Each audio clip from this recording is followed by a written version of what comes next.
Welcome back to a brand new episode of Your Wealth and Beyond. I'm your host, Andrew Raffel, and today we're privileged to welcome Ann Lester, a trailblazer in retirement planning and financial empowerment with almost 30 years at JP Morgan Asset Management.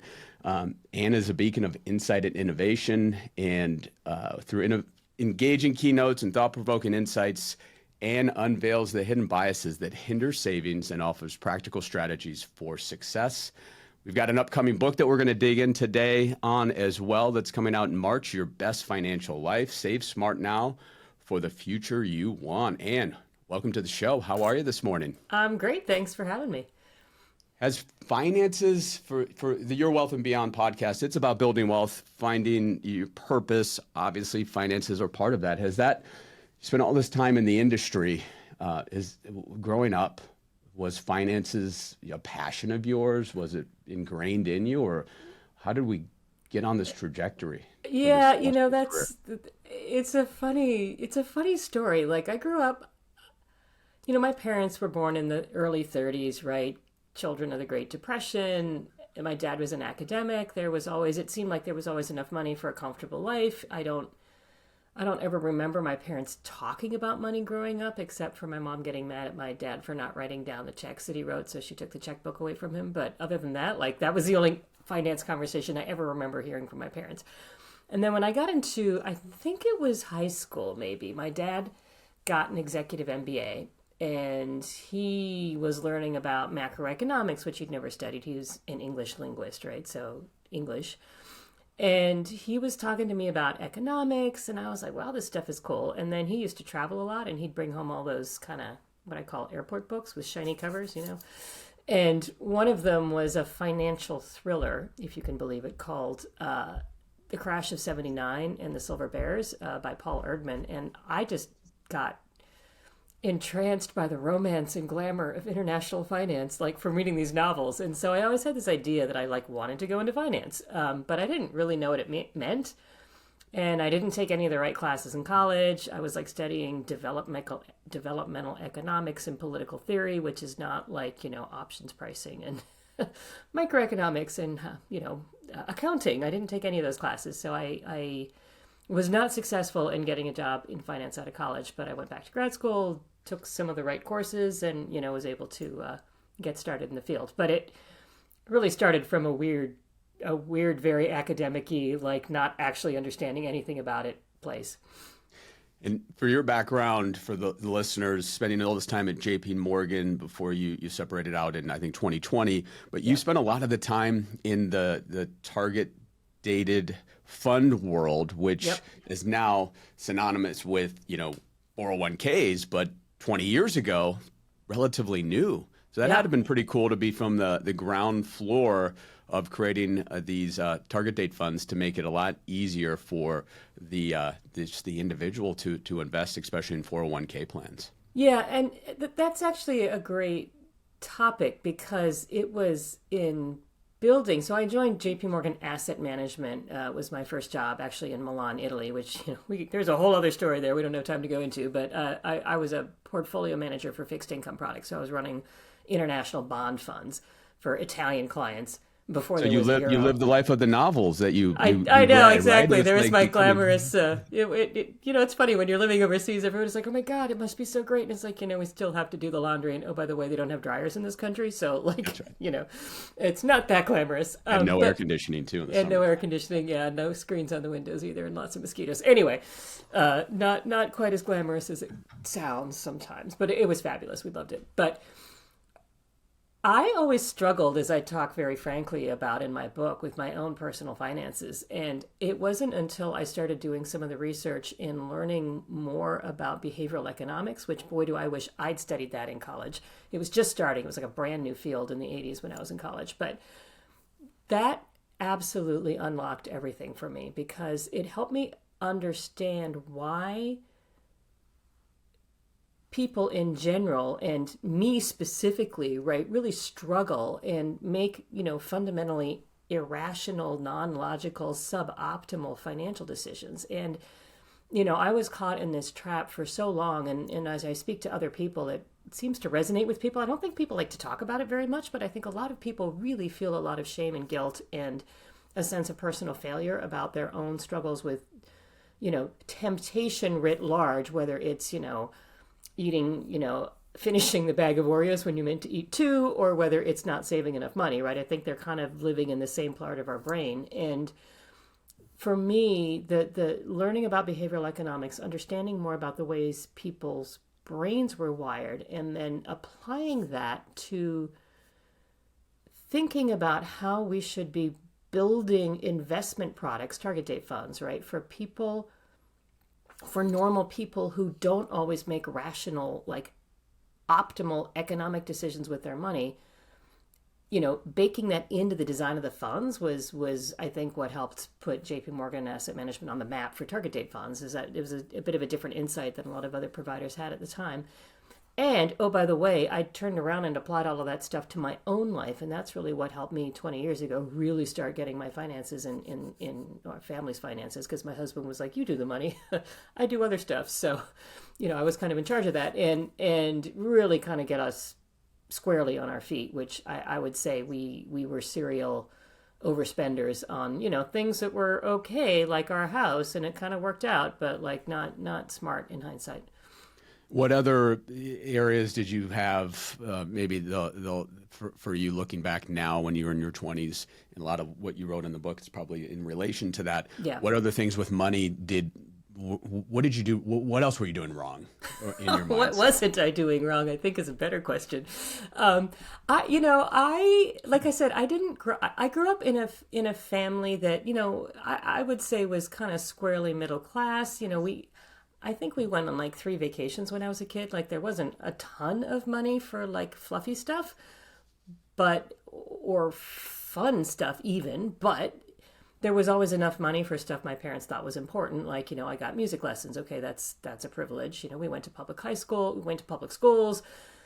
They were able to pay for my and my siblings' college educations, right? So that's a huge, huge, huge thing. I was on my own for grad school, but I never got taught to think about making decisions about what I was buying based on, like, do we have enough money to afford this or not?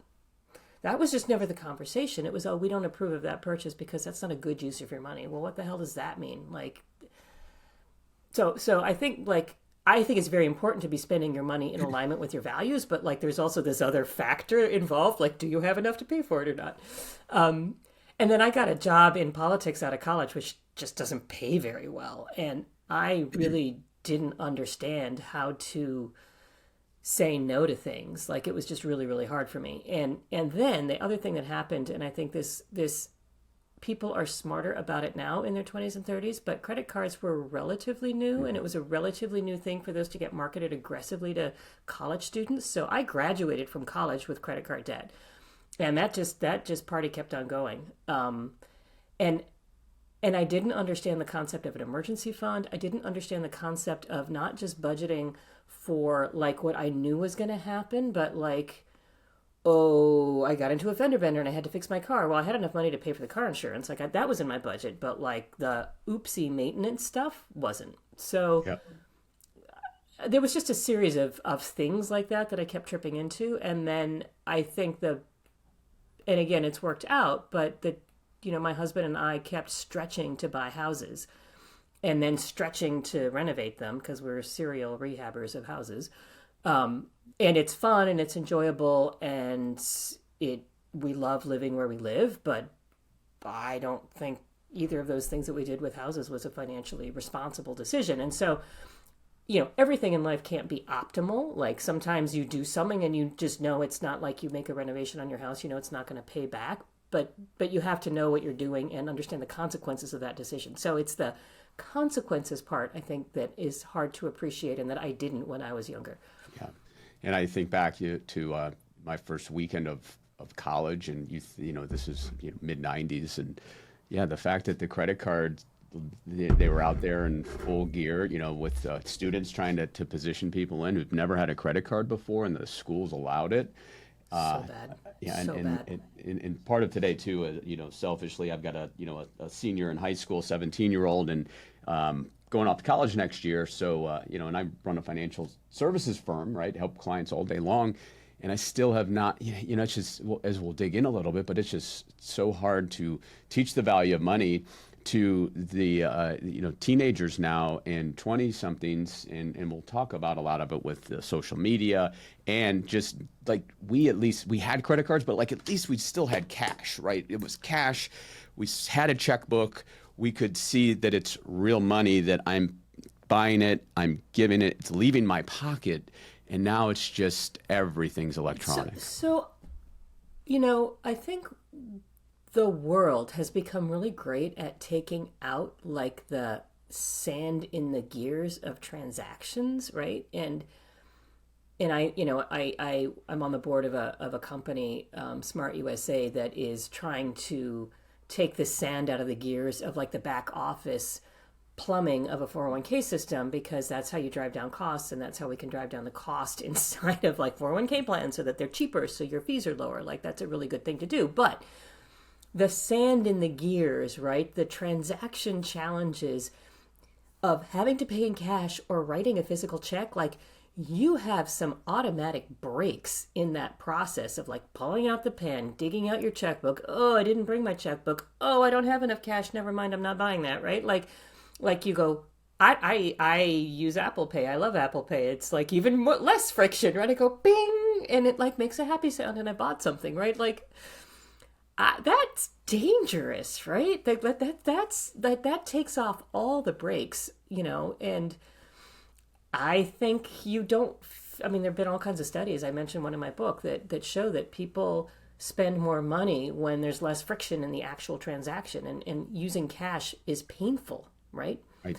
So we can talk about like kids and thoughts that I have and things that we did in my own family that I think were a little more successful than the experiences I had growing up. But time will tell on that one. But it's tough, right? It's really tough. Yeah, and I think who's perfected that seamless transaction is Amazon. Apple Pay is very easy, but it's just the ease, that one click pay, and boom, and then it's at your house the next day.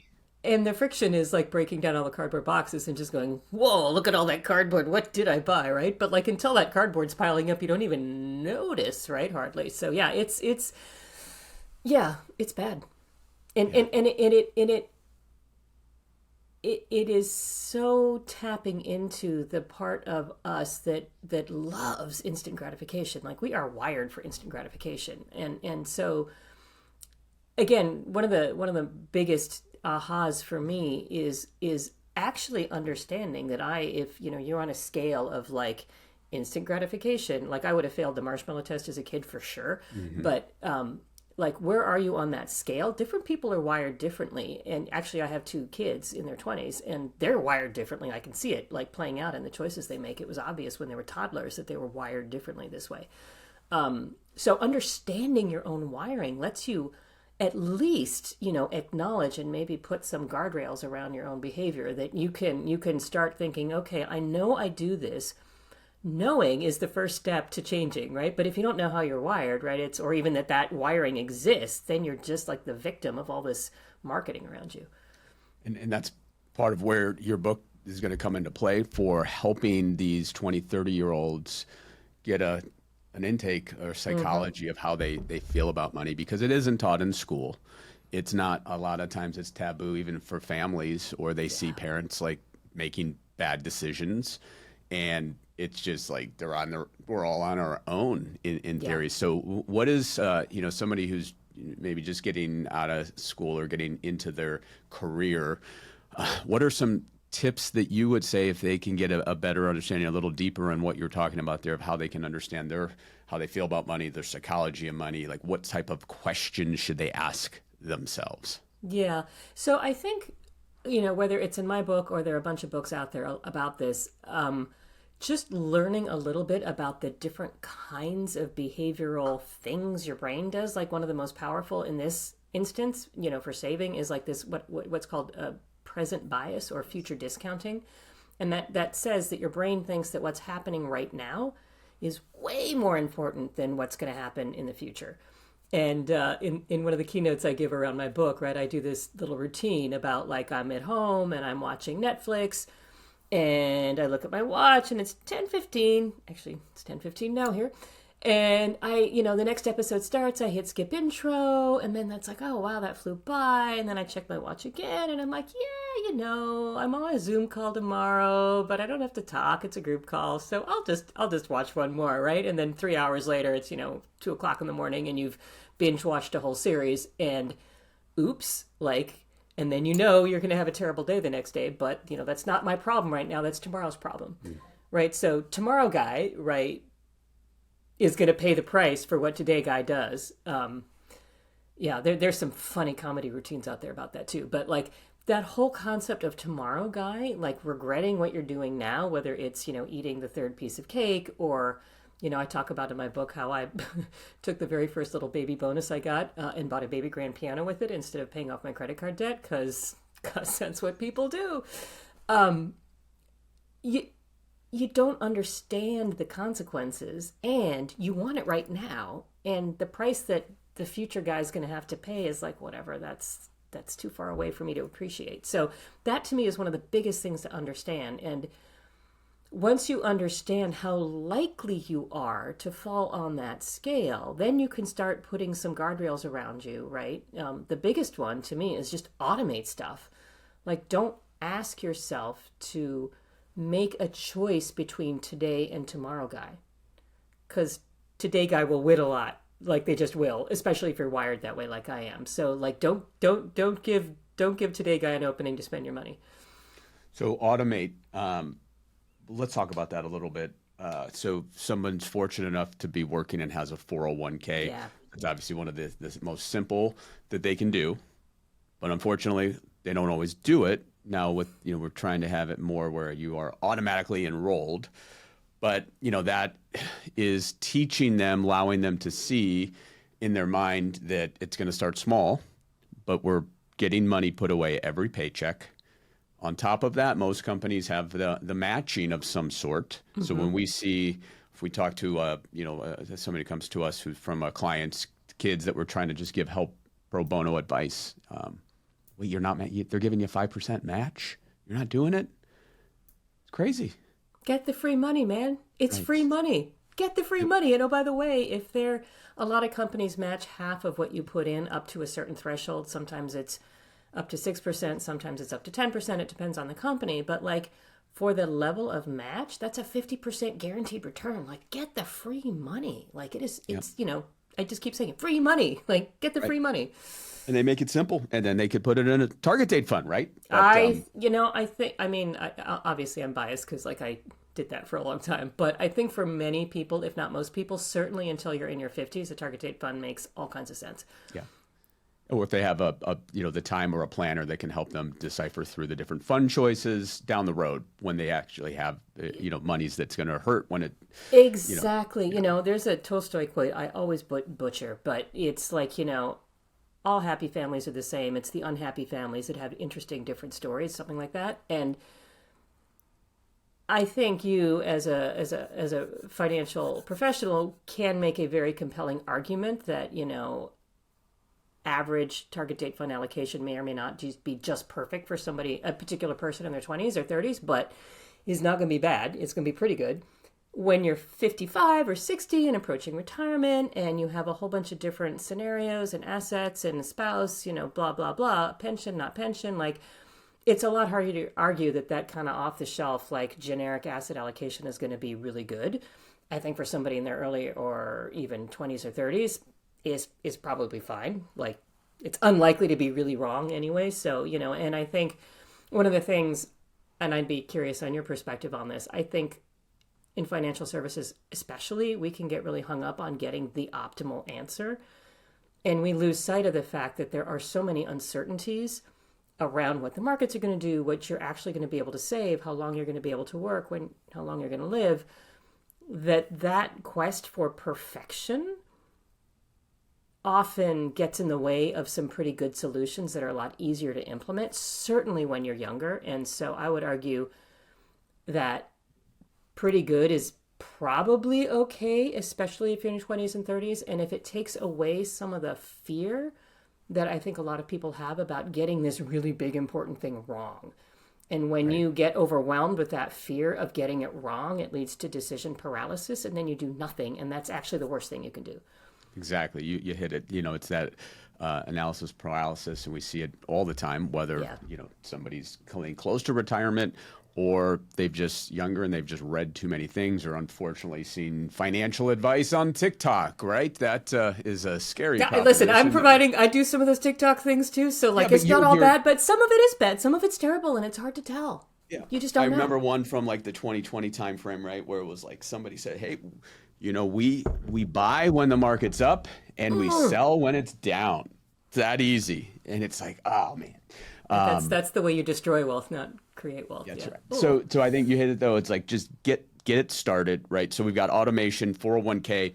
What other things can somebody look at doing to automate, whether they have the 401k or not? What are some of these other things that you teach in your book as well as in your keynote? Yep. So I'm a huge believer in emergency savings funds, and again, you can argue about. There are different opinions about there. I think emergency savings funds are actually the only thing you should think about prioritizing in front of long-term savings for retirement. Because, and this is especially true if you don't have a 401k plan because you're not losing the free money. But if you don't have an emergency savings fund and something happens, like you need it to make a small repair on your car, it's going on a credit card.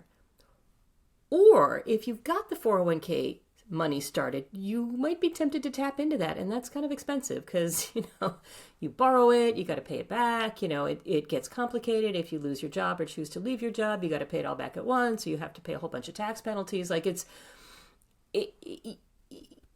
Many people find that, they've got some money put away. It was automatically done for them. So it's tempting, right? And so an emergency savings fund, is there for that job loss, medical challenge, your car gets totaled and, you got to, even if the insurance gives you some money, you're still going to have to fork over some more money. Like those are things that happen all the time in real life. So having a plan and knowing how you're going to fund those emergencies to me is makes it easier to put money away long-term that's harder to get.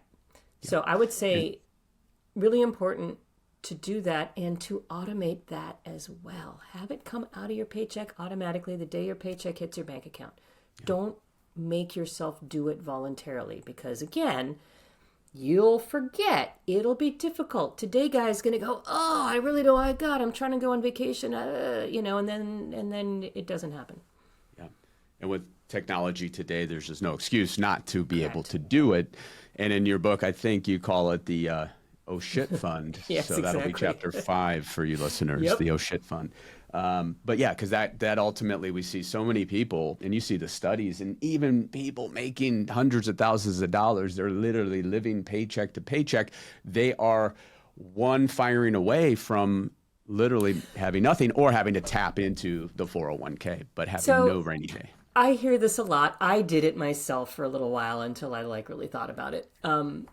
People have home equity lines of credit and they're like, well, that's my emergency fund. I'm like, well, that's okay if it's a, car issue, but it's not okay if you lose your job because what are you going to do? Borrow from your HELOC and you're going to have to borrow more money to make the payment. Like, you don't want to be in the position of like borrowing extra money so that you can make the minimum payments on your debt. Like that's a really bad strategy long-term. And I think unless you are in a government job, it's really likely that you will face a job loss that you don't want at some point in your career. Like I just from personal experience, I don't know anybody in the private sector who hasn't had to confront that at some point or other.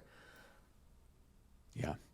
Yeah. And it's, we've had unemployment near at 4%, but we know that at some point that's going to be ticking up. What other artificial intelligence does to certain career paths that are just we're not even understanding right now. And even if it doesn't tick up, right? Even if that unemployment rate stays low, like at 5%, that's 1 out of 20 people looking for a job. Like just imagine working for 30 years. At some point your number is going to come up or your spouse's number is going to come up. Like the odds of it not happening to you are low. Or an immediate family member. Maybe not you personally, maybe your spouse, or your partner. Like, I just think it's naive to think that it will never happen to you. It may not take you long to find another job, but like that's going to be an awkward couple of months if you've got no emergency savings. Right. It's that sleep well at night fund. Yep. Yep. The other, so if we have 401k, obviously we can put away there some things without getting into too much detail. But listeners, if you've got a Roth aspect of that 401k and you're younger in your career, it may make sense to look at that. We're not giving tax advice, but with your income lower, not getting that full tax deduction isn't going to hurt you as much. And then you're creating a bucket within the 401k that allows you to have that money grow tax deferred and is tax free later. So that's just an idea that we're seeing most funds have. If we don't have the 401k, then again, automation, but getting, you don't need an advisor, but looking at, hey, just start an IRA or a Roth IRA. It takes a little more work, right? Because you've got to find a brokerage platform. I do not like recommending any specific particular platforms, but there are lots of online places that you can do some great research on. If you stick to brand names and look at costs, you're not going to go wrong. Like that would be my advice. And you do have to do a tiny bit of work to set it up. But once you set it up, again, I think you can take a page out of the 401k book and either use target date funds in your IRA. Again, I think it's a great place to start because you don't want to overwhelm yourself with lots and lots of decisions to make, because that just increases the chances that you won't do anything at all, or that you'll get sucked into doing what somebody said on TikTok, which is buy when it feels good and sell when it feels bad. Like, you don't want to do that. So automation, I think, works for getting your money going in. It also works for making sure you stay in the market and don't freak yourself out. So automating the actual management of your money, again, I think especially if you're starting out, it may not make sense to hire a financial advisor if you're starting off with, your first paycheck, like that it's very sensible just to try to DIY it, but you don't have to do much besides opening it up. Don't forget to pick something to put your money into. Don't just set up the account. You got to tell the account what to buy, and then you set that up. And if you don't want to use a target date fund, there are programs that will automatically rebalance to a couple of simple funds that you buy. But I'm a huge fan of automating that decision as well, whether it's through a target date fund, a balance fund, or 2 or 3 things that automatically rebalance. Right. And that goes back to your future self of that law of compounding, which you're a big fan of. And the earlier we start, the better. Yeah. And that's something that's hard to, again, preach that to somebody. We can show them the charts and graphs that if we average a 7% return and you put X amount away, that this is what you're going to have. And sometimes that does help for them to see it. But that time is on their side when we're in our 20s, right? I think one little trick that I mentioned that I use for myself, and actually it literally was born from something we were doing when we were rehabbing this house. And it has 1906 house. It has 53 custom windows in it, a lot of windows. And we were looking at replacing all the windows, which is like they were 100 years old and falling apart. We ended up actually having them renovated, and it was cheaper, but it's a very painful, very expensive process. And for a while, like every time we thought about spending money, I'm like, how many windows is that? Like that's half a window. No, we don't need that. And we had like this old vacuum tube TV in like maybe it was 2010 or something. And some kids came over to play from the house next door, and they're like, why do you have such an old small TV? It's really hard to play, Mario Kart with 4 of us on this tiny TV. And I'm just like, suck it up, kids. That's 4 windows right there. Like, no, we're not buying a new TV. It helps to have something concrete to compare it to. Now, with retirement, like, if I spend X amount of money today, that'll stop me from, like, what in retirement? Like, you can't make that direct translation to something. I mean, like, it works for a short-term goal, like a vacation. Like, wow, that's 2 meals out on vacation. I don't need that. For retirement, just add a 0. Like, I could spend $100 now, but it'll be $1,000, in 20 or 30 years. Like, all right, I don't have to spend that money. Yeah, no, that's great. Visualizing that, trying to get out of that mantra of you only live once, because yes, that's true, but you're going to live a long time, most likely. Yeah. What about, so credit cards, I don't know what the average 20-year-old, how many credit cards they have, but, that could get dicey in regards to just keeping track of things. How many credit cards I have? Do I have 0%? And now it jumped up to 28%. So do you have any quick tips on that? Like, is there an optimal amount of credit cards to use? And what's the best way to track spending? I'm a big fan of having almost everything in one place so you can see it really easily. Now, I happen to have all of my credit cards, and I have 3, and then 1 for my business, so that's 4, I guess, from one provider. And I have that many cards because it makes it easier for me to use different cards for different things. So I have one card I only use for online purchases because that one seems to get hacked a lot. I don't know why. So but if I'm traveling, I've got another credit card and I only use that when I'm traveling because when you're overseas, guess what? That often goes off too. So I have multiple cards more because I like knowing where I'm using them, and it can help me understand what I'm doing.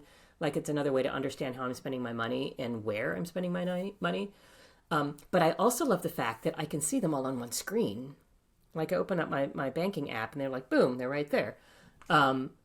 So I also think that there's a whole group of people who really geek out and are into like the deals and the points and making sure they maximize that. And if you think it's fun and entertaining and like a nice way to spend your time, just like some people like to play fantasy football because all that stuff, like, it's really fun and they geek out on it, like, God bless, you can, like, as long as credit cards are giving us points, like, we should not waste them. If you don't actually enjoy it very much and you're doing it because someone said you should, and you find yourself losing track, forget making minimum payments, like, that is really bad, but not paying them off every month, and they're tempting you to spend more money, then that's really bad and you should not do that. So I'm not a big fan of, like, the rule is, there are very few rules, I think, except like save some money and invest it. And those are like the 2 rules that are like absolutely inviolate for me. The rest, it really depends on your relationship with that and how easy or hard it is for you to manage it. If it's hard for you to manage, just have one. I think it's prudent to have one because sometimes stuff does happen and it is really convenient to be able to just deal with that, and then you've got a little time to sort the rest out. If you happen to have more than one, I think a great way to use them, and I do this, is if you're subscribing to things, use the card with the shortest expiration date. Again, this is not a reason to get a second or third card, but if you have more than one, you always sign up for stuff on the shortest expiration. Ideally like this year or next year, because that way you're going to be prompted to put a new credit card number in, and then I'm still subscribing to that. Wait, I only did that once for that one deal and I was going to cancel it the next month before. Wait, what? Right? Like, how many streaming services have you signed up for that first 3 months free offering because there was one series you wanted to watch and then, oops, and then you haven't used it again? Like, yeah, we were having, watching football last week with a couple buddies, and we were actually going through trying to figure out how many subscriptions that we have, from all of the streaming. Then you tie in, a Ring, and you've got obviously Amazon, and then all the things in Apple that, environment that they do make it easy to actually see what you are paying for and what you shouldn't be paying for. But that is, I think we were up to like some 20, 25 different subscriptions, and it's chaos. Well, and you don't even realize that you're paying thousands of dollars kind of invisibly, right? And you got to ask yourself, am I really using thousands of dollars a year? And oh, by the way, put that 0 on it. Like, how do you feel about not having, $25,000 in 10 years because of that? Not 10 years, maybe 30 years, right? But like, that's, again, to me, a lot of this is about figuring out what is a natural break, right? You want to tap the brakes. Like, how can you create breaks for yourself? I call them guardrails. Like the only way I'll go bowling is at a child's birthday party where they put the bumper guards in because I'm really bad. So how can you put bumper guards in? Like, how do you create that extra little bit of friction for yourself, right? To me, that's one of the great ways of trying to hack your brain and manage some of these temptations, right? Yeah, if I could come back and build I guess we're somewhat of a subscription business with some of how we, manage assets and so forth, but just these companies that come around and they're just on their subscription and you don't even realize it, and it's $9.99 every single month. Yeah, that's that's $120 a year, and you do 10 of those, and you're over $1,000. Yep. Why do you think Athletic Greens is on almost every podcast as a sponsor for these bigger podcasts out there? They get you in the subscription, and then boom, it's $80 a month, and then you end up not needing it because it just keeps coming and coming and coming, and then you forget to turn it off. Yep. One thing to the next. Yep. Okay, so that's great. So subscriptions, listeners, definitely do an intake, an annual intake every 6 months. I like the idea of having it on one credit card and having the shortest term, because then you will get the email saying, hey, this is coming up, and then you're like, okay, I don't need that one. But do that intake. And if you're a business owner or self-employed, that's also something we look at here at Baintree. I look at it on a yearly basis, saying what are we paying, in tech subscriptions, and are we using this, and is this forward facing? A lot of times, little nickels add up to thousands of dollars that otherwise, if I didn't do an audit, my bookkeepers, they don't really know. They're just like, okay, we're going to put this under tech and subscriptions, but then you do an audit and you save some money. Yep. No, it is. It's interesting because I think there are a lot of people out there who talk about, you shouldn't spend too much time trying to pick up the nickels because it's the dollars that you really need to figure out. And that's true. And the nickels really add up. So I think you need to have a strategy for trying to manage both of them. And because those nickels take a lot of time and attention to find, like the more you can, again, put some automatic brakes in there, like then you're aligning the amount of energy you're spending on these decisions with the value of the time, right? Whereas maybe you need to give some really big thought to, like, how much income can I earn? Can I push that up? Let me think some big heavy thoughts about, am I spending too much on my house? Or do I own too much car, right? Because those are really big ticket items, but you should try to align the amount of energy you're putting there. Maybe makes sense because the payoff will be really big. But the nickels, each individual nickel may not be much, but if you find a lot of them, then that's a lot of money. And what about vacations, weddings? Those Save them for the good stuff. luxury items, right? Which that can really set you back decades if you overspend on a wedding and parents aren't paying for it.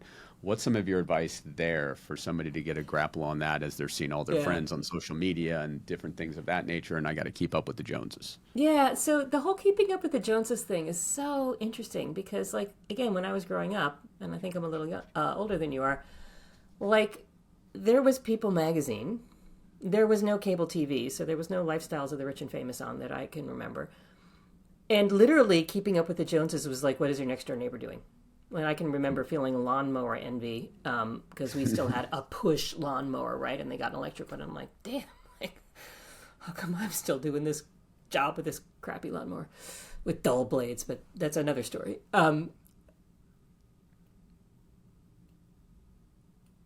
Norm setting, right? And benchmarking, right? That's another behavioral thing that our brain does. When we see other people around us doing something, it normalizes it. And then it becomes just what we're supposed to do. It's, really, really, really acute in middle school and high school, like your peers are everything. As you get older, that sort of tug of your peers and peer pressure becomes a little less important. But that norm setting everybody's having, again, I keep using food analogies, right? Everybody's getting an appetizer. I guess I should get an appetizer, right? Like you just kind of do what everybody else does because it's like what human beings do. So just being aware of that can help you go, wait, why am I doing that? Do I really want to do that? Like just knowing that can help you maybe create a little bit of a break in your head. Vacations, weddings, right, houses are huge ticket items that I think most 20 and 30 somethings look at as like rites of passage. I'm an adult when I can do these things, right? My son just got engaged and we told him we weren't going to help him very much with the wedding. Like that's like great if you want to have a nice party and you can have a nice party, but like I'm sounding like my parents now. It's not a good use of your money. It's if you can afford it and you save for it and you budget it, you should have the wedding you want. Like, I am not here to tell you it's like a stupid thing to do with your money, but just understand the consequences, right? So if you're spending what I think the Knot said was the average amount for a wedding this year or now, it's $30,000. Okay, A, that just makes my head explode. B, that's $300,000 in your 50s or 60s. That's like a big chunk of what you will need to live a decent life in retirement. So, again, think about what's really important to you. Is it having a live band? Okay, then save some money on the flowers and maybe the catering. Is it, just figure out what is really important to you so you don't just go yes, yes, yes to everything, because that's kind of what people do. And decision-making fog. There are a lot of decisions to make about a wedding. You get really tired of making decisions, and then it's just easier to say, yeah, whatever. And then you end up sliding up like the payment curve. So just kind of being conscious of how your brain is going to react to this stress is helpful. I think setting a ruthless budget for yourself is really important. Actually, one of the things my son and his fiance talked about doing was like deciding how much they could afford to save, looking at how long it would take them to save up the amount for the wedding they wanted, and then that's when they're going to get married. Like they kind of reverse engineered the date based on like how much they could afford to save for it. And I am sure they'll go over budget because everybody does, but like it's not going to be a tragedy when they do. It'll be like, oh, okay. I don't know. I think it's and I think that norm setting, right? I remember, and again, not to sound like a boomer, but it's become normal to have a cake and desserts. That didn't used to be normal. You just had a cake. It's become normal to have favor bags that you give to people, and they're getting kind of nice. And like, isn't the party the gift to you as my guest, right? Like, why do we have to give you a goodie bag? I remember going to a wedding, 10 or 15 years ago, and there was past hors d'oeuvres, and then there was an appetizer station, and then there was a sit-down dinner, and it was like just too much. Like, it was uncomfortable as a guest. Like, I just think it's so easy to get talked into stuff, and you don't want to look cheap, and you don't want to look like uncool, and your friend did this thing, and you one of the most important muscles to start building, I think, is the muscle of the discomfort of saying, no, thank you, I don't need that. Yeah. And it's hard. It's hard work. Like, it's really hard work. But, it's okay to practice that. There's this thing that's just kind of popping up on social media that just started a month or two ago called loud budgeting, where people are, like, loudly saying, this is my budget. I'm sorry, I can't do this. And, like, being proud of it. And I'm like, yeah, that's awesome. That is an awesome TikTok trend. Like, loud budgeting is good. And it's normalizing. It's creating a norm that says, yeah, it's okay to say, no, I can't do that this month. I'm sorry. Yeah. That's awesome. And I think that's great. The pendulum may shift, with the millennials now getting into their 30s and got kids, real world type stuff. They grew up a lot differently than we did, where we were luckily, analog and then digital. So I think that, I love that fact that we didn't have to deal with it. But, maybe they'll lead the charge like this, and you'll see more and more of it as they get into the reality of, I need to, I want to have a house, and I can't just, work wherever I want and be focused just simply on me. It's now, I've got a spouse, I've got kids, I've got to think to the future. Yeah. And it happens. It's just life, right? It just happens as we move up in the echelon of different responsibilities. Well, and some of it is the way our brains develop, right? Like your prefrontal cortex, right? Which is kind of what governs today and tomorrow guy, like is kind of underdeveloped in your teens and 20s. And like, I don't think in guys, it fully develops until you're like in your mid 20s. So like you're working against your own biology a little bit too, when you try to build some of these muscles. So the more conscious you are, the easier it is to like lean into that muscle building. And as we start to end today, the book that I assume you wanted to write this book for a while. This was something over the course of not just in 2019, 2020. Like, I want to write a book. What was it? Is just for you being in the industry for all these years, was it just wanting to take from what you learned and then just be able to get it out there, knowing there's not a lot of great advice for those in their 20s and 30s to have a successful retirement? Yeah, I guess it's a couple things. One, I'm a huge reader, mostly of fiction, and I've always wanted. I have an unpublished novel in the bottom drawer of my desk that I wrote in my 20s. I don't think it was very good. Maybe I'll dig it out someday, but maybe not. So, like, I really like books, and like having one published is just like talk about a lifetime like thrill. This is like a massive bucket list thing for me. It's like, oh my God, I have a book. And I was actually at the publishers yesterday, and I just was like, oh, I'm in HarperCollins. Oh, I was a thrill. It was a thrill.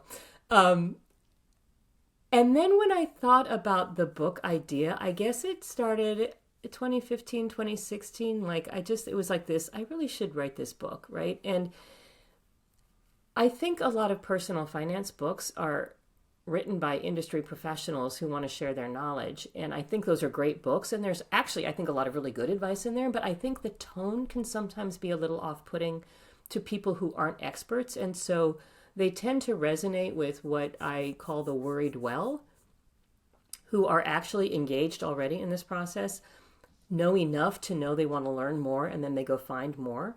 But I think some of these books can be really off-putting for people who aren't interested, who feel bad, who feel like they'll be ashamed if they ask what they think is a stupid question, right? There are no stupid questions, especially when it's your money. Like, there are no stupid questions. And if you don't understand something, that's because the person talking to you is doing a bad job explaining it, not because you're stupid. Like, Yeah. really feel very strongly about that. But because we in the industry think this stuff is cool and it's interesting and we kind of geek out on it, and let me talk about Bayesian optimization and how I can use reverse induction to figure out how much you could, like, oh my God, like, really? So, by the way, that's a thing. I have a patent for it, but like, most people don't really care. They just want it to be okay and make all of it go away. So I think what I really wanted to do was make a book that was for everybody who doesn't find this interesting and who is kind of scared about figuring out that, I mean, they kind of know they're not doing it right. Like, I think most people kind of have this intuitive, like, I don't really feel in control of this thing. And because it's so scary and the stakes are so high, it's like, I don't really want to look under the bed. Like, I just don't want to know what's down there. So you don't. And that just makes everything worse. So what I really want to do is reach out to those people who are feeling like a little overwhelmed and scared about the whole thing and say, look, it's going to be okay. It's going to be okay. We can make Wherever You Are better. We can maybe make it great.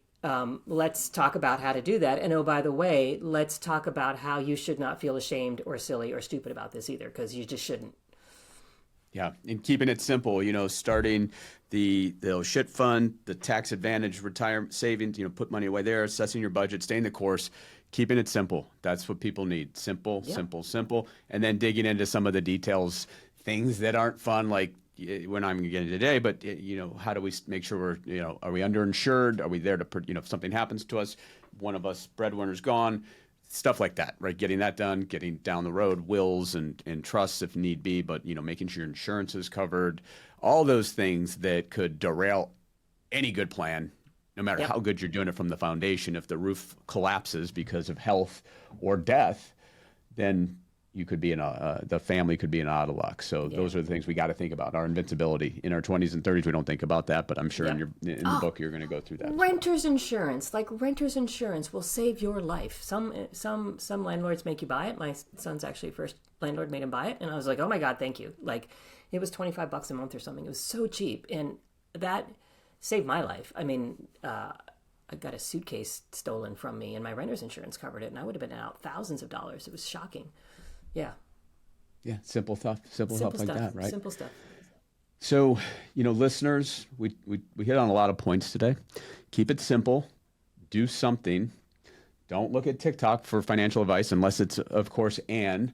And, I'm not going to say don't look at it. Just don't believe everything you hear. Right. Check it out on a reliable source, whether it's listening to a podcast like this with financial services professionals who have like licenses and will get in big trouble if they say something stupid, or places like NerdWallet. I mean, there are some great online resources as well. Sorry, Awesome. I didn't mean to step on your No, rabbit that's there. great. And check those subscriptions, right? Get rid of them. Do a subscription detox if need be. Well, this has been great. The book's coming out in March. Is that Yeah, correct? March 12th. Yep. Yeah, so it's almost, I think today's February. Wow. So I know. it's almost here. Countdown is on for you. So we're super excited for you to have your book published. looking forward to it. So listeners, below today's show will be all the ways that you can get a hold of Ann, get a copy of her book. I'm sure we'll have the social media so we can, with Instagram and TikTok, so you can see her financial advice and so forth on that note. But, just listeners, stay the course. Any last words for our viewers and listeners? You got this. Like, you totally have this. It's not that hard. Once you start, it'll just keep going. The first thing you have to do is start, and it is going to be okay. It's training for a marathon. You got to get out there and run the first mile. It's a long race. Yep. Beautiful, wonderful advice, and we look forward to the success of your book. Thanks for spending some time with us on the Your Wealth and Beyond podcast. Happy planning, everybody. We'll talk to you real soon.